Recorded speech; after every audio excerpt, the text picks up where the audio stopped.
Welcome to MDL Voices, the podcast that takes you behind the scenes of One Team MDL. Each episode will shine a light on the people driving MDL success, engineers, project managers and experts bringing hands-on experience and also real-world insights into everyday FlexLay challenges. We're right here today in the heart of it all at MDL HQ, the control room, and today's theme is going to be around the MDL Factor near and far. I'm delighted to be joined by our guests today. We have Lynne McDermott. You are a Senior Commercial and Contract Specialist. Hello. Hi. And also Euan Crichton, Senior Project Manager. Hello. Thank you very much for joining us today. Let's start off by getting to know you both a little bit better. We'll talk about your backgrounds first of all.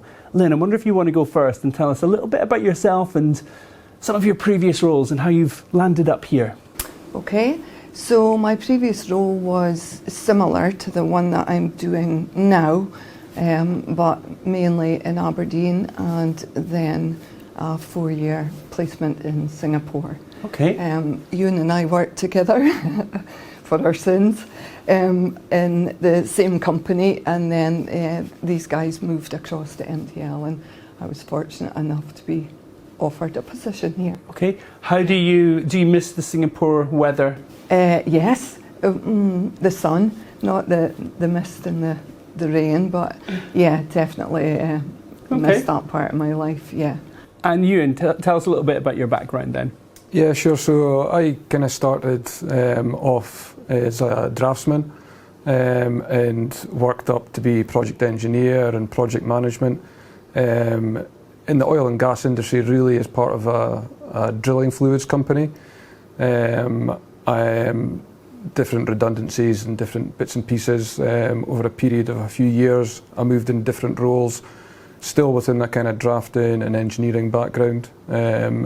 And then took on a role initially as a draftsman, but then project manager at another company that I worked at with Lynne, where I was for about 3.5, 4 years, and then I've been here for a similar length of time actually. Okay. So yeah, been really good. Do you know each other quite well? Because it sounds like you've worked together quite a bit. Yeah, well, I think we worked together from about 2007. When did you join?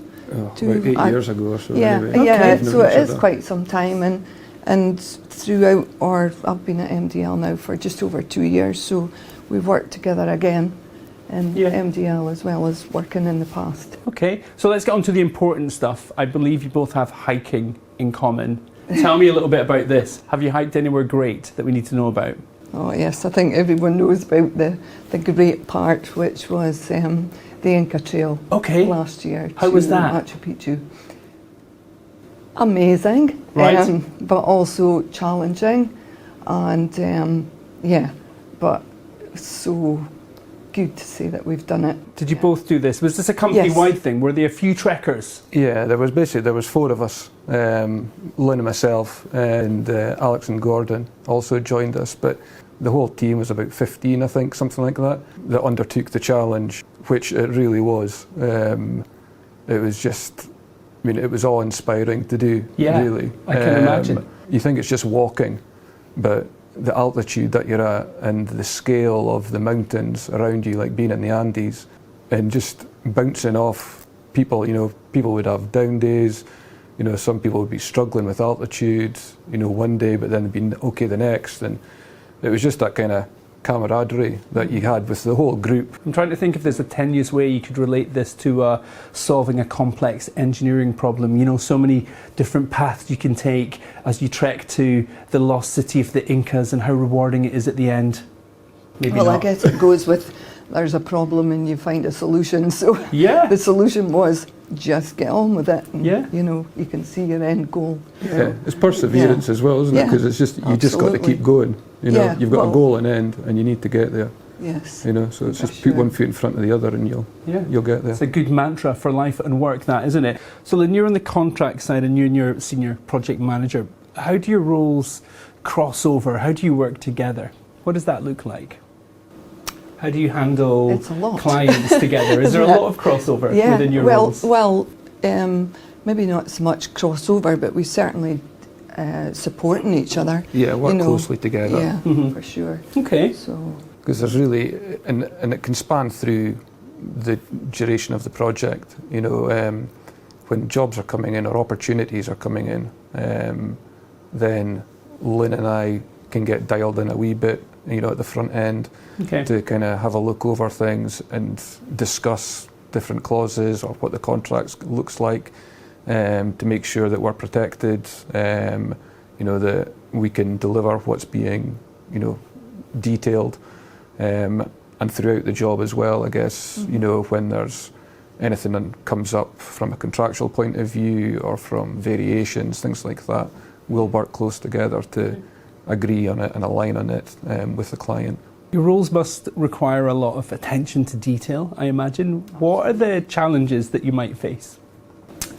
I think it is perhaps, I'm going to say time and focus, because often on a day-to-day basis we're dragged from this to that to the next thing, because So as you're Euan said, multitasking and reactive, yeah. Right, okay. So, you know, often we have to set aside some focus time, and I quite like to do that anyway, just to zone out. I'll put my headphones on, and everyone else can, you know, it just so goes Euan into the knows background. if the headphones are on, you can't ask her a question about a contract Oh, or no, something not like Euan. that. He's exempt.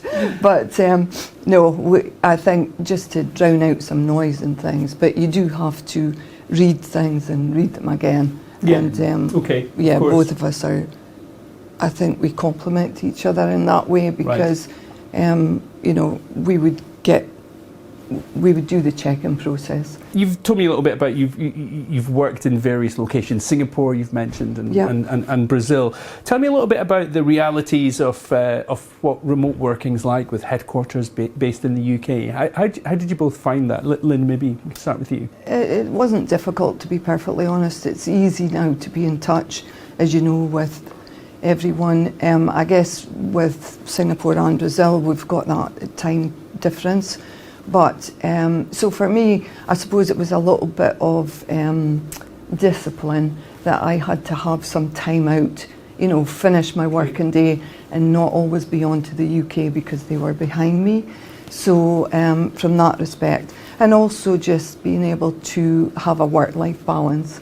At the time, I was on my own over there, so you know, you throw yourself into work. You want to. You've been given this position, you want to make the best out of it as you can, but then you realise that, okay, I need to be doing something else, go to the gym, have a holiday, you know, but yeah, apart from that, it's amazing. From a professional perspective, it was brilliant for career-wise. I think there are so many different ways of contracting, and being in that sort of different neck of the woods, if you like. There are nuances as to interpretation and how people understand a clause, for instance. And I had to make sure that the guys that I worked with were very clear on their offers and, you know, me contractually, so that there was no ambiguity during project execution. Okay, right. And Euan, what, from your side, you're leading efforts in Brazil. How do you find that? What's that like? Yeah, I mean, whenever you're dealing with clients that are not UK based, there's other things you need to take into consideration. You know, we're dealing in their country, their culture, how they approach projects. It definitely helps being face to face. You know, without a doubt, you can still communicate, you'll have regular meetings, emails obviously, but nothing beats like being face to face with a client, to really kind of understand the problem and being able to read people, which is a huge part. You know, it's making sure that we're fully aligned with clients, and that we're giving them the best kind of client experience, really. And the best way to do that is to just sit across from them. Yeah. So, like, when you're in Brazil, do you get any downtime? Do you get to go off and hike when you're there as well? Yeah, no, I've definitely had opportunities going up Sugarloaf Mountain and up to see Christ the Redeemer. Oh, great. A bit further afield as well, at a weekend when it's, time allows. So yeah, no, it's that. I mean, that's the plus side, of going to these places.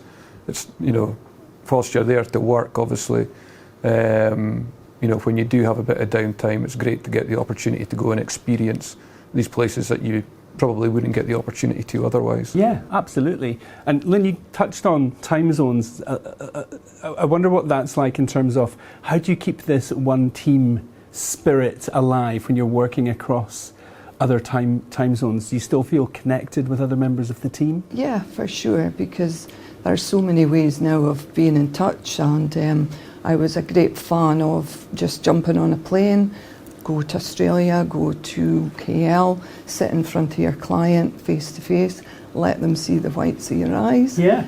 They like that effort, I think. Building those relationships is really important, I think, in all our lives, regardless of what you're doing, and I was really strong in that. And from a contractual point, you always want to walk away after negotiating the contract and have that nice feeling of that client will come back and they will be pleased to work with you again. Yeah, you're not really going to get that sense, are you, of a few Teams calls, whereas spend some time with them, go out, have dinner with them, get to know them properly, face to face, as you say. Really interesting. It's the same with the teams, like our team over in Brazil. Yeah. Getting the opportunity to go in and know them better, because again, it's just you're working with them in a meeting or on a Teams call or emails, but you're not really getting to know them. So having the opportunity to do that as well really kind of forges that working relationship and much better to, for productive results really. So. And I guess on that point, I have heard a lot about open communication and the kind of culture that's been developed here. How important is that open communication? Yeah, it's massive. Yeah, huge. And I think it's the way that we are set up, with our desks and the office. It's by design that we are all within touching distance of each other, really, to be able to just turn around and have that conversation, go to somebody's desk, not be boxed away and just sending a message or something. It's getting up and going and speaking to somebody, because you'll find out straight away, the answers that you're looking for. And again, it's just moving things forward rather than hitting send and waiting for a reply. The support from the top down really is a huge differentiator for me. I think that makes a big difference. Being a smaller, independently run company, if you like, rather than part of a larger corporation, you can see results quicker, you can get decisions faster. And it just allows a more dynamic kind of working environment where you've got that freedom, and the job that we do or the environment that we work in is very reactive, and you need to be able to make decisions, and sometimes it needs a higher approval. So to be able to have access to that and to get it quickly is a huge thing, really. So does this culture and this way of being really agile, is it helpful to clients that you're able to have these approvals kind of quicker than you may have been able to in other organisations? Yeah, well, exactly. I mean, as I said, we're very reactive. The majority of the work that I'm involved in or the projects I'm involved in are from a rental basis, and things can change like that, like on a mobilisation, the back deck, and the client needs something or how we're going to support them, and we'll obviously do everything that we possibly can, but sometimes there are things that need an approval, and having that it de-risks the project for the client. It allows things to progress, at an efficient timeline and limits the risk. And Lynne, what about yourself? Is there anything that you want to highlight, I guess, now that you're working for MDL that you may not have realised before working for a company like this? No, I think similarly to what Euan's saying, same for me, because if from a contractual point we were owned by a group and so everything had to go through group legal, whereas here the decisions are made on the ground, so you know I can very quickly turn something around. So although dealing with the legal team was, you know, great experience, and I learned a lot from that, I still wasn't able to make decisions. So I think, as Euan says, you know, having management here and people that you can just turn to and, you know, tell them what the problem is, get the solution, and then we move on. It's great to get all these insights into the business. One final question for you then. How would you both describe the MDL factor in your own words? Well, for me, it's the people, really. Okay. It's you know, a lot of the time, even when we're recruiting and things, or if I'm involved in interviews, you know, you're obviously looking for people with the correct skill sets and such like, but it's also about the character of the people, which is a huge thing, and how they're going to fit into the team, because that's what it is, really. You know, it's having the right people in the right seats, and I think that's what we do well, which fosters the right kind of approach and attitude of everybody in the business collectively. You know, so people for me is what underlines the whole kind of success of MDL and what we do. Lynne, Euan, thank you both for your time today. It's been great to hear everything from your perspective. Thank you Thanks. so much. Thanks. You. Cheers. Cheers. So there we go. Thank you for listening to MDL Voices. Thank you for joining us. To explore more stories, case studies, or find out how MDL can support your next project, just visit maritimedevelopments.com and connect with the team behind the expertise. So until next time, don't forget, trust the experts and stay tuned for more insights from One Team MDL.